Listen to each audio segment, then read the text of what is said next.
শীতের ভিতরে এত সমস্যা যে যাত্রী গাড়িতে উঠতে চায় না এবং আমরা সারা দিনে শুধুমাত্র এক টিভি মারতে পারি। এই শীতের কারণে মানুষ ঘর থেকে বের হতে পারে না এবং শীতের কারণে সব কিছুর মানে এতই যে ঠান্ডা যা বলার মতো না। সিরাজগঞ্জ আজকে দেখছি প্রচুর শীত, দেখেন হাতগুলো জোরে আসতেছে, প্রচণ্ড শীত। আমার মনে হয় যে এই শীতে স্কুল কলেজগুলা একটু সাময়িকভাবে বন্ধ রাখা উচিত, কেননা বাচ্চাদের হলো ওই ঠান্ডাজনিত রোগ হচ্ছে। সেজন্য আবার যে আমরা অফিসে যাচ্ছি, খুব প্রচণ্ড শীত, সবারই কষ্ট হচ্ছে। আমি সরকারের কাছে আহ্বান জানাবো যেন সাময়িকভাবে যেন শিক্ষা প্রতিষ্ঠানগুলো যেন একটু বন্ধ রাখে।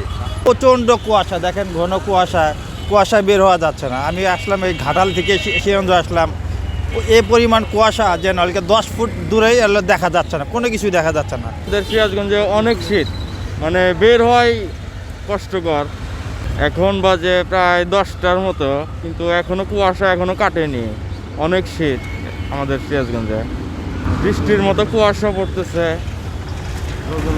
লোকজন বের হতে পারতেছে না। তো নতুন এবং ফিরে আসা গ্রাহকদের জন্য নগদে চলছে ক্যাশব্যাক সহ প্রতিদিন হাজারো উপহার জেতার সুযোগ। হবে আশা আর ফেরা, সারপ্রাইজ সেরা।